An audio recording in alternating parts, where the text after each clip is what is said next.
Good morning and welcome to the Environmental Echo Podcast. I am your host, Paul Boyce, CEO and President of PWGC. And today we've got a really exciting and dynamic guest for our show. It's the town supervisor for Smithtown, Ed Wehrheim. Ed, welcome. Well, thank you very much for having me. I'm very pleased to be here with you, gentlemen. We are fortunate to have you, and we're going to get into some real interesting topics around the town and how you guys are facing some environmental challenges and impacts. Also with us today, we've got Charlie Bartha, who, again, is a repeat offender on the show, and I love having him. He's got a lot of good insights. He's one of our senior vice presidents, now heading up a lot of our business development activities at PWGC. He's also part of our engineering group, and he's a former commissioner for Suffolk County Department of Public Works. And he's been real familiar with Supervisor Wehrheim and the town of Smithtown for the last couple of years. It's just going to be, I think, an interesting discussion we're going to have today. And like the rest of Long Island, Smithtown is evolving and experiencing growth-related issues. Some of the current events include the proposed development of the Gyrodyne site. That's certainly something we need to talk about. And on top of that, part of the discussions we've had on some past podcasts, wastewater infrastructure.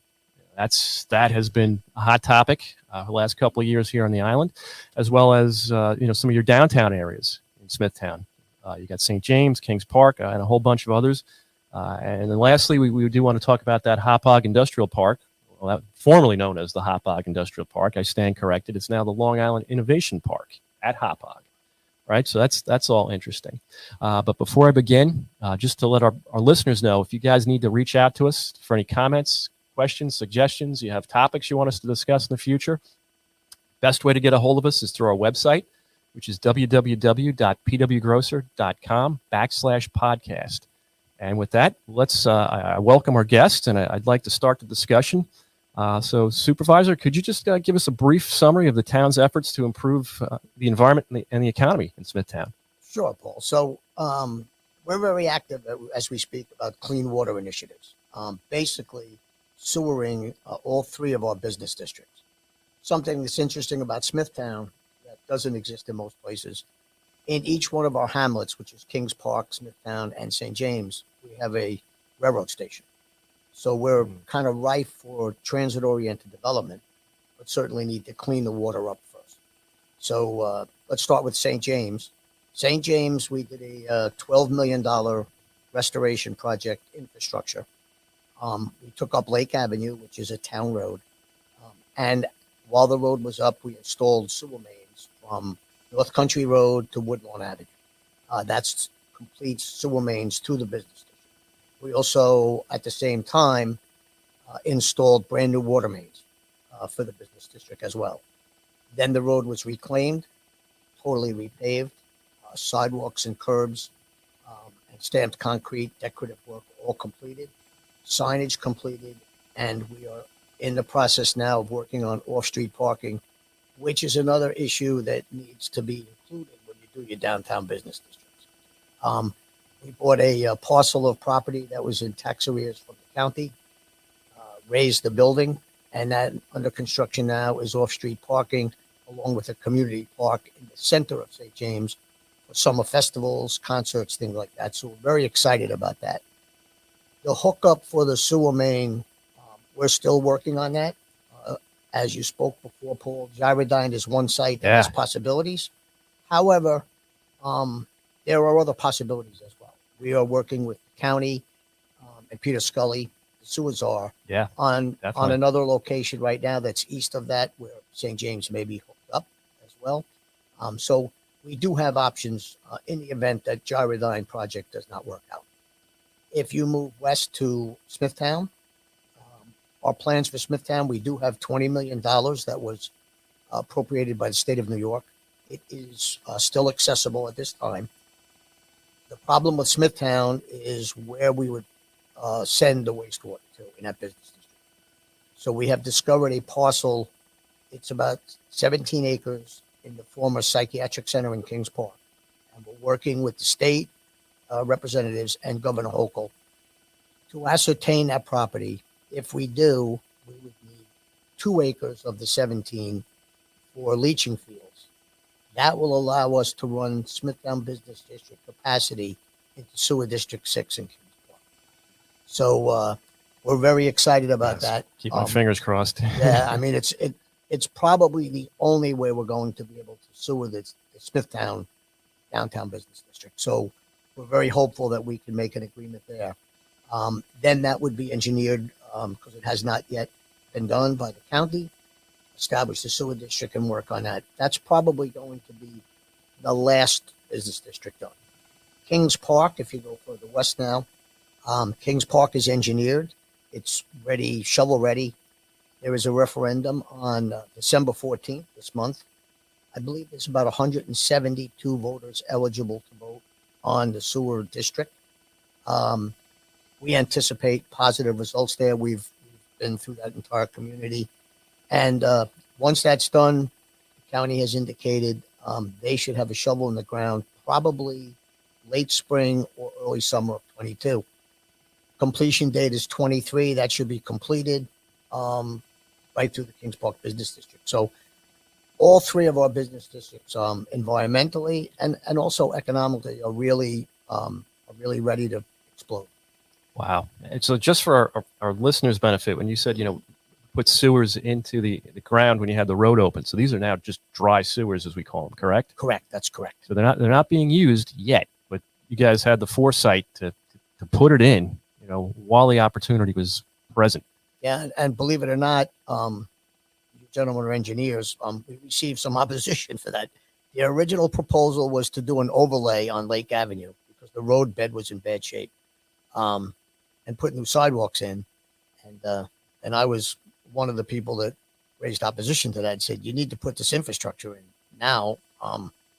Doing it later is as you know, is not the proper way to do it. It's not having to go and resurface a road twice. It's not the cost-effective way to do it. To get, excuse me, Paul, Sure. but to get the support for those kind of projects, you've been involved in a number of things where, in my opinion, you've shown some real leadership, both working across party lines because you need state support on this, but as well as county. But what sounds like a small thing to most people, there was some parkland property involved, a small piece of parkland to use as a pumping station.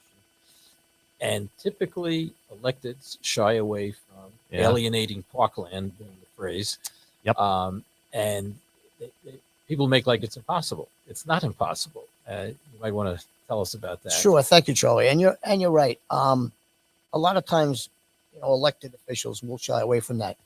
And it is possible. The way you need to do it, in my opinion, is we went and we reached out to civics. We reached out to chambers.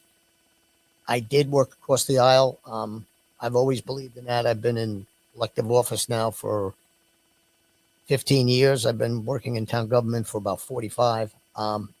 If you don't work across the aisle, you're not going to get much done. But you also need community input. And I found if you have community input, and you get those people on your side, and then the state and or county and federal agencies see that, it's a much easier lift. And I think that's what we had reached out to all those groups and got a positive feedback from them on what the benefits of doing that. It was a very small piece of property, too. Very small piece of property. Less than an acre. But it was a big deal. It was a lot of work to go through, and most people would have just said it can't be done. Well, it really it worked out terrific. It did. We're very pleased. As I just said, these three business districts have a very, very bright future. So you mentioned, I think, is it St. James? They're still their own water district. Is that correct? Yes, we have two districts. We have Smithtown and St. James Water District. So, of course, it's fed by Suffolk County Water. Yes, that's correct. However, when we were doing the infrastructure plans, the water mains in St. James were, I think, 46 years old, and the community had built up around it, and actually they were not sufficient for the community itself. Got undersized. Yeah, and you get fire flow protection, and not only just water supply needs, it becomes fire protection, a whole bunch of other things. Another just a note on St. James. Sometimes you're very fortunate in government. Sometimes you're not. Sometimes you are. Actually. As terrible as COVID is, we worked and we had a mild winter. Along with that, we worked right through the entire winter, and we brought that St. James project in a little over a year ahead of time. which was a plus because we were shutting businesses down as we were doing construction work. So we lessened by a year the amount of time that we interfere with their business. The impact on the businesses, which I'm sure they had to appreciate. Yeah, you know, they did. from that standpoint, as well as the finished product that they ended up with too. Sure. You know, that's terrific. You know, another thing it's near and dear to our heart at PW Grocers, sustainability. You know, can you tell us what the town's doing regarding sustainable development and maybe alternative energy or anything that you guys have in the works? Well, we actually Smithtown has won some awards from the state on energy and how we look to the future. All of our off-street parking lots that we have produced, we have one at Belmead in Smithtown, one at Kings Park. When we build those parks, we put charging stations in all of them. We have 2 charging stations at Town Hall. We have our fleet vehicles. 3/4 of the fleet vehicles we have are electric or hybrids. So we move forward there. We also have a huge initiative with solar. As we speak, we're putting solar panels on our Smithtown Landing Country Club buildings. We put about $2.5 or $3 million into improvements for that golf course and pool complex in my first tenure. So we're very proactive when it comes to that. We're also looking at the possibility of solar over our capped landfills. And there is a solar project that was completed 2 years ago right on Northport and Indian Head Road. It was a former golf driving range. Mm-hmm. That is now a solar project that powers multiple houses in that community. So we've done that as far as clean energy goes. We continue to work on that. We do have one wind power mechanism at the. I was going to go to the next question. Yeah. You guys, you're looking at wind at all? We are. We have one at our multiple service facility. Okay. That produces electricity. And of course, that's on our radar for the future as well. So our environmental department does a wonderful job keeping tabs on what's going on, updating us on what environmental aspects are out there for wind or solar. So most of our town facilities have been converted to natural gas from fuel oil, which is a benefit as well. So sustainability, when it comes to development, what we have started to introduce in Smithtown is rental apartments. There really wasn't. Smithtown's basically a North Shore bedroom community, single family homes. We have found some areas where we felt proper development would be for these rental units. And I can tell you that surprising to me as well. For example, we did a project on Jericho Turnpike in Comac, 98 market rate apartments. It's called Fieldstone. They sold out in less than a year. And I believe they have about 29 people on a waiting list. Oh, wow. And what surprised me, quite frankly, was, in a good way, what we found was that a lot of the people that rented those apartments were previous owners of single-family homes right in our town. They retired, but did not necessarily want to move away, the proverbial move to Florida or the Carolinas, which was pretty prevalent. Mm-hmm. They actually wanted to rent. Some of them may have a summer home in Florida, a winter home rather in Florida, but they wanted to rent these apartments so they had a turnkey so they could come up and down anytime they wanted. A lot of them have children here, and the benefit of it was younger families that are moving into Smithtown to raise their families bought those homes. So that was a bit surprising to me as well as to who's going to really rent these. But that's interesting. That project is completed, and it was so successful. They're buying in the process of purchasing the 2 properties to the east to construct additional apartments. Very successful project. So that's going to be sustainable. We have same type of project, smaller scale, 36 units on Indian Head Road, Kings Park. So we've done a lot of that, and I think we'll talk about some lighted areas that we developed as well that'll now be sustainable that weren't before. Wow. It was just a piece in the paper. Was it today or yesterday? There's one in there today about a building in Smithtown that's raise or rebuild. I think the title was. That's an interesting point that Charlie brought up. That building burned about 5 or 6 years ago. The owner was going to reconstruct it, but then sold the property. And we have been in discussions with the present property owner for the last 3 years, and they keep giving us excuses why they can't develop it. We feel it's unsafe. There's no roof on it. If you saw the view from the aerial view from it, we think it's an unsafe structure. So we scheduled a public hearing, and if they don't come to the table to reconstruct the building, we'll take it down. And I want to ask you something else about municipal solid waste in the town of Smithtown. How are you guys managing that? You know, the landfill space in Long Island is just about done. You know, we've got to really look now to the future on how we're going to manage, you know, our garbage. Yep. What's the town looking at? Well, very interesting point, Paul, when you bring that up.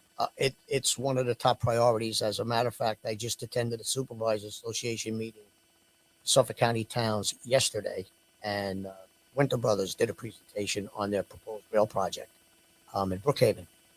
We have one applicant, 52 acres on Northport Road, which is a heavy industrial area, next to the rail as well. And we've been working with that property owner for about 2 years now on the possibility of rail coming in right in Kings Park to take some of the solid waste. Now, the issue here is we believe as supervisors it's a regional issue, but frankly, we have been talking to state officials and federal officials for 2 or 3 years now with no results. And the Brookhaven landfill is slated to close in 24.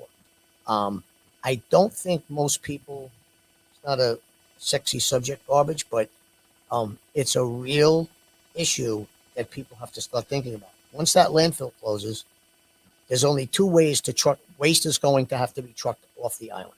The only 2 ways to do that, rail or truck. And I've been trying, along with my town board and other supervisors have as well, to try and explain to folks the detriment to adding 500 trucks a day to the Long Island Expressway and the environmental damage that it's going to do, along with traffic, along with the damage to the infrastructure.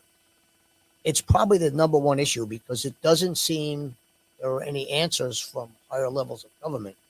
And frankly, local municipalities aren't going to be able to handle that themselves. It's just not possible. So we're working on that one rail project. I know Brookhaven's working on a rail project. My belief is, and I'm not ashamed to say it is, I believe it has to be rail. I think, you know, trucking solid waste off the island is going to be hugely detrimental, both environmentally and for the infrastructure and people's lives, traffic on that. Yeah, quality of life. We've been involved in some of those projects, including in Brookhaven, and Supervisor Romaine was actually on a podcast earlier this year talking about it. And you both clearly in step with that. And the information I've seen with respect to rail, it's so much more efficient, you know, is with respect to fuel. So it's an environmentally good thing. And the cars that they have now, special for this purpose, are sealed so tight that it's not a problem as far as odor or leakage along the route. Yeah, that's a big issue. A big problem, once you have the receiving station, municipalities willing to accept that, is still the Long Island Railroad schedule, which favors the commuting lines, of course. And that is that's a serious problem. It's certainly a state issue. Yeah, it absolutely is, Charlie, and that's where our confusion comes in. They just don't seem to want to engage, and it's going to be on them. It has to be on them, and it has to be, rail on both places. The one we're working on, the one Supervisor Romaine's working on, of course, huge public opposition. I don't think they understand it. So, as I stated, our job is going to be to try and show them what the detriment will be to the environment, and the fact that if there is no answer by 24, solid waste disposal for residential communities are going to be astronomical on the bill to pay for that. Unsustainable, in my opinion. Where does Smithtown solid waste go now? Right now, we are in a joint venture with Huntington. It goes to the Covanta plant, and they incinerate it. And then it goes to Brookhaven? That's where the ash goes. Yeah. Ash goes to Brookhaven, and all of our C&D goes to Brookhaven as well. Interesting. So it's It's probably the major, along with sewering business districts, to be able to build those revitalized business districts, probably right equal with that as the number one issue, because it's going to happen. 2 years will be gone before you know it. I couldn't agree with you more. Time is flying by, and a topic like this, we've got to address it now. I mean, we're already too late. You know, we're behind the eight ball. Another issue well, not an issue, but the topic, the town, you guys, you're up on the North Shore of Long Island. You got a lot of waterfront facilities and just waterfront, From a resiliency perspective, what efforts has the town been undertaking to preserve town services and, the amenities that you guys offer your residents? Yeah, for around right now, around, I think we have about 40 miles of shoreline, actually. Yeah. Boating is very popular. We have our marina at Long Beach. We have two mooring areas, one at the Kings Park Bluff in the Nessaquag River, and we have one at Long Beach. We're in the process now of renovating the Bay Constable's offices at the marina, and we have in our capital budget proposals for 22 to engineer some repairs of what we call our sea slip side, which accepts boats from 25 foot down. And we have a long range plan that we're working on as well for larger boats to expand to about another 188 or 200 slips. So we have a lot of work to do into the future for that. But the future plan looks really good. We've already met with DEC. We have some work being done on preliminary plans on how we would do it. And again, it's a futuristic plan, but we want to do that. Right now, the county is dredging the mouth of the Nessaquag River, which has filled in. Unfortunately, it fills in every year or every 2 years. And one of the advantages we're going to have in the Nessaquag River is state of New York just constructed, it's completed, and they're going to locate their DEC headquarters right in Kings Park. Yeah. And they're going to expand the marina as well. But that's going to be an advantage because we believe they're going to have 5 DEC boats there, including one of their 45 footers. We feel they will then take over and dredge the rest of that Nessaquag out to the mouth.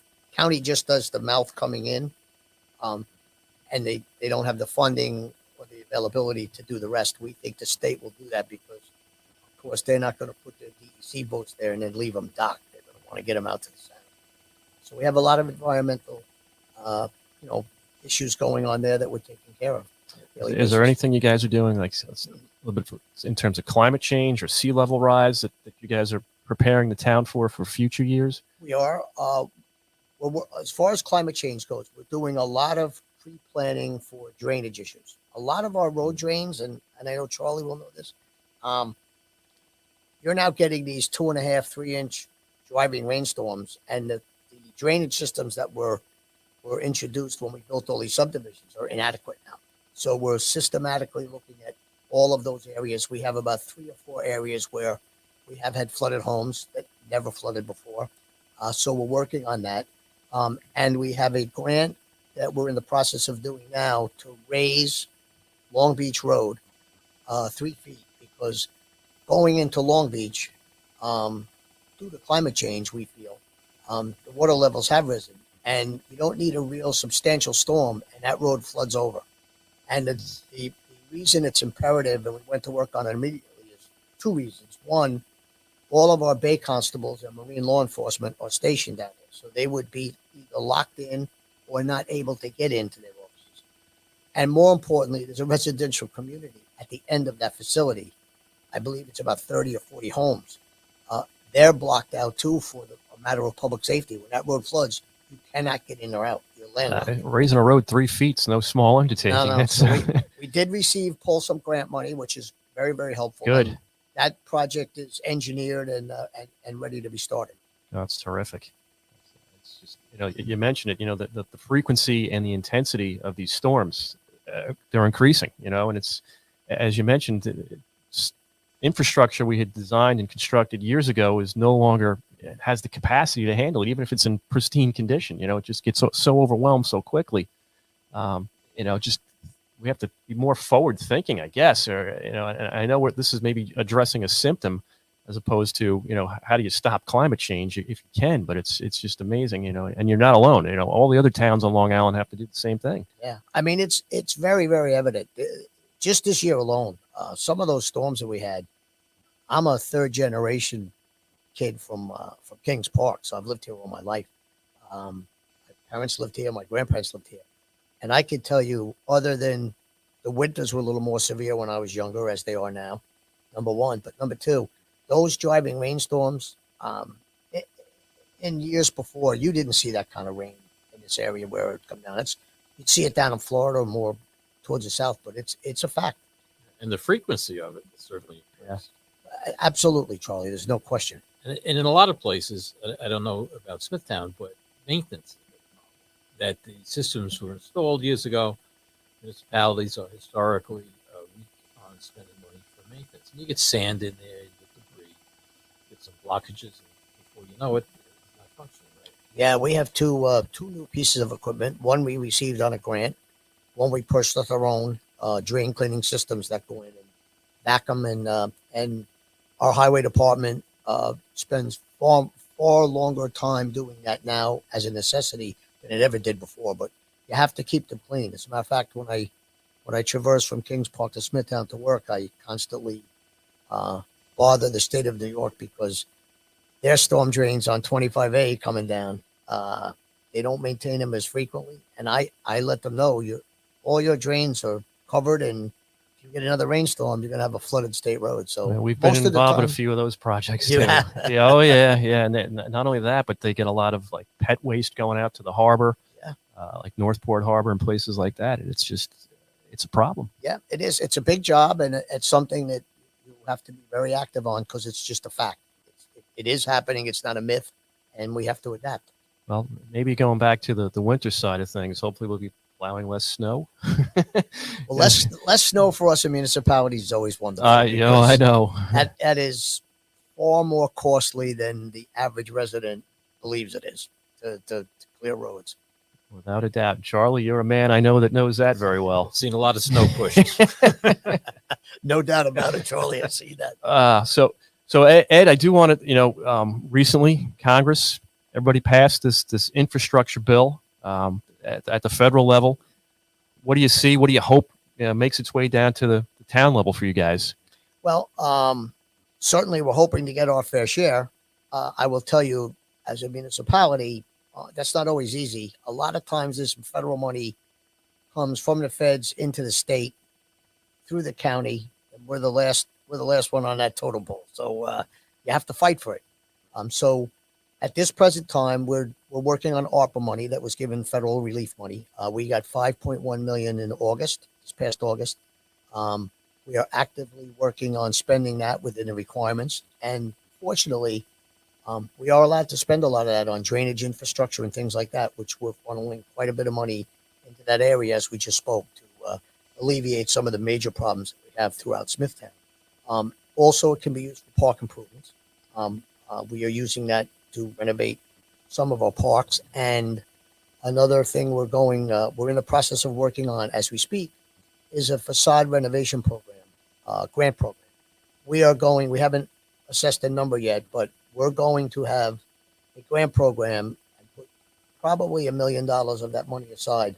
Any business owner in the business district, any of our 3 business districts that wants to do a facade renovation, will match their money. So if, for example, if they want to put a $20,000 improvement into their building as a facade renovation, we'll expedite the permit and we'll match the $20,000. We think that's going to be a boost to have people start to do some of the facade renovations because it's very costly nowadays. So we're working on that $5.1 million. We will receive $5.1 million in August of 22 as well. So we'll use that up. And to your point, Paul, we are already starting to call our state reps, our Congress representatives that are included in Smithtown, and starting to make our demands that they do not forget us and make sure when that infrastructure money is available, we want to have our fair share. And you do have to fight for it. You do, and you also need, which it sounds like you have, an agenda of what projects that you think should be prioritized. Yeah, we do, Charlie. We have a booklet that we have sent to Congressman Zeldin just anticipating that the bill would pass. So he has it, and he's aware of it, and we're notifying our state representatives. And really, best bet to get it is if you have can prove some shovel-ready projects, which we have indicated, it's a little bit of an easier lift to get that money because that's what they're looking for. They don't want it laying around. They want you to prove that you're going to use it. Yeah, that's the intention. Well, let's keep our fingers crossed that the town gets some of that money and puts it to good use because, as you just pointed out, you do have some good uses for it. Yeah, we do, certainly do.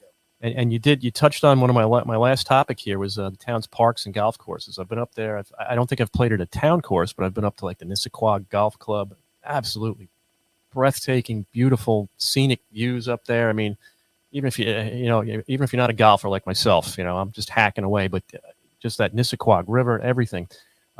What's being done currently to improve the town's parks and golf courses? Are you guys doing any additional parking, any bathrooms, any different types of amenities or facilities for the residents? What's going on with that respect? Sure. So, my first term as supervisor, myself and the board, we have spent $33.3 million in capital improvements in parks. Part of that was our Smithtown Landing Country Club, which is an 18-hole golf course, 9-hole golf course, swimming pool complex, and we have a catering facilities there as well. We've put about $3 million into that. We redid all of the bathroom facilities, modernized them all. It's managed by Michael Hebron. He's one of the top 25 instructors in the world. We've had him there for a while, MPH Management. He runs the golf course, and then he pays us a fee, and then that's his business to get the proceeds there. He has his academy there as well, well attended by potential golfers going into the PGA. He's a very well-known entity, and we want to make sure he stays there.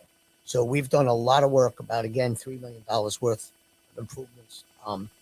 He has just hired a new superintendent, female, and she's been here a year now and doing a real wonderful job at Smithtown Landing. I would encourage you, to go down and play it. At one time, we were known as one of the top 33 municipal golf courses in the United States of America. It's wow. a pretty popular golf course.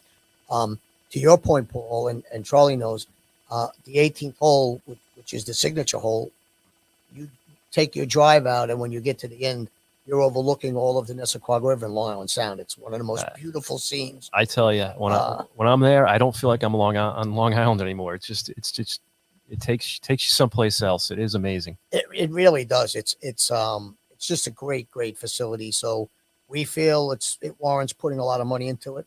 We're working with the caterer now to do additional renovations on the interior of the buildings, and we'll continue to work with MPH on the golf course. In our park systems, the lion's share of that $33 million went into renovate parks. When I took over, our parks were rather deteriorated. There hadn't been much maintenance done in a long time. Hasn't been much funding put into them. So we went to work on a program, and we've improved about 70% of the parks. We have about 25 community parks in Smithtown. We've done about 70% of them. That's new court surfaces, making the restrooms handicap accessible. We've started to work on some handicap playground equipment for disabled children. Fields, we're in the process now. We just did $1 million improvement on 2 soccer fields, all synthetic turf in St. James. And we're working on 2 synthetic infields for Little League as we speak. And one of our big initiatives was Flynn Memorial Park. Flynn Memorial Park was a 4-ball field complex that was built about 25 years ago. Fairly deteriorated. It was all grass. It was expensive, but we felt worth it. We did a $7 million project there. It is the only facility like it on all of Long Island. It's attracting people this season from Virginia, New Hampshire. Teams are coming down to play. They had left that facility years ago, USSSA softball, adult softball. Used to have their national tournaments there. It was so deteriorated, they left and went to New Jersey and Connecticut, but they're all coming back now. So it's all 4 fields are completely synthetic. Infield, outfield. Oh, wow. We have concessions. We have a $250,000 playground there for the moms that come with the children to watch their husbands play. It's a wonderful facility. We opened it up. This is the first year, and it's going to be a revenue generator for the town, just from fees playing. And USSSA has a huge interest in bringing the national tournaments back, which results in a boom to the entire economy in Smithtown. And outside of Smithtown, quite frankly, hotels, restaurants, because when they come, it's generally a 1 week elimination playoff, but they bring their families and everything here. So it's we're really proud of that facility. Another thing that we encountered is, you probably heard about it, I'm sure. I didn't even know what it was, but pickleball has become like so huge. I had no idea what it was. So my parks director kept talking about it, and I'm like, what is it? And he goes, well, it's like a smaller tennis court. And so one weekend channel surfing, I hit this and I see this pickleball tournament. It was actually being played in Miami. So I stayed on it for an hour to watch what it was really about, but it is huge. So we're in the process of now converting some of our tennis courts to pickleball courts. Oh, Charlie's a big tennis player. Yeah. You're not winning him over. No, I'm not. But I have friends that play pickleball in Florida, and really good athlete when he was kids, but he loves pickleball now. It's really become popular, and it takes up less area. So a lot of the subdivision work we've been doing, they're looking for pickleball, which is nice. It's huge. I had learned from you a while ago about that Smithtown was the center for softball years ago, and you said you were looking to bring that back. I give you a lot of credit because you brought some new dynamics to the town, certainly, and it's good. Well, thank you, Charlie. We're real proud of it, and my former career was parks director, so I have an affinity for parks and recreation. And back in the mid '80s, USSSA, as I said, their whole northeast corridor, they played all of their championship games in various parks in Smithtown, and the economy that week was just immense for businesses because they frequented every deli, every restaurant, every hotel. We don't have many in Smithtown, so the hotels outside of the perimeter of Smithtown benefited by it. So we're very pleased at work because this was our first season, and they're going to come back. So it's going to be great. Wow, that's fabulous. That really is. To wrap up, I just have one question. It's something I got to ask. We're almost 2 years now into a pandemic. How has COVID-19 affected how the town does business these days? What kind of long-term changes have you guys pivots have you made? What have you done differently to address the pandemic? Well, look, first of all, horrible disease. And now, as we all know, it's the variants are there. It's continuing. Yep. What we did in Smithtown initially, we kind of preempted some of the other towns, quite frankly. What we did, we took it very serious immediately. We thought, as a town board, you're certainly going to see a fiscal impact. We believe that would happen. So we took immediate steps to control that. And then we set up a matrix with all our businesses to try and keep our businesses in business.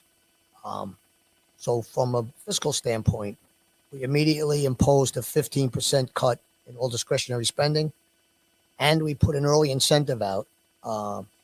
14 employees that were eligible took the incentive. It saved the town $1.3 million.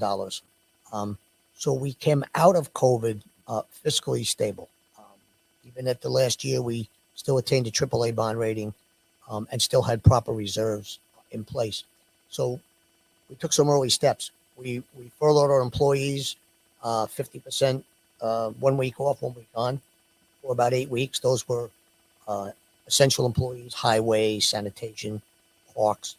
Our office staff, we did a lot of work from home remotely. And to your point, Paul, we've learned now that we can do a lot more remotely than we ever anticipated.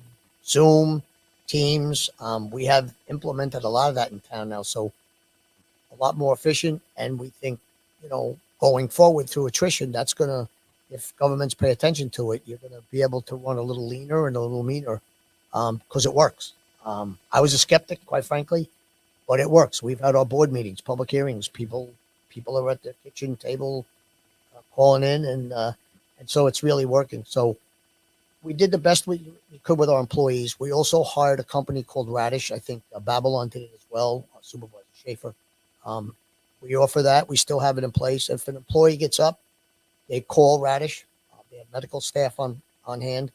If they don't feel well, they'll tell them what the symptoms are. If they believe they should be tested, they tell them go to our public safety department, get a rapid test. Test results come back the next day. And they tell them to stay home. If they're negative, of course, they come to work. If not, then we quarantine. So it has changed the whole dynamic of government. It has made it much more complicated.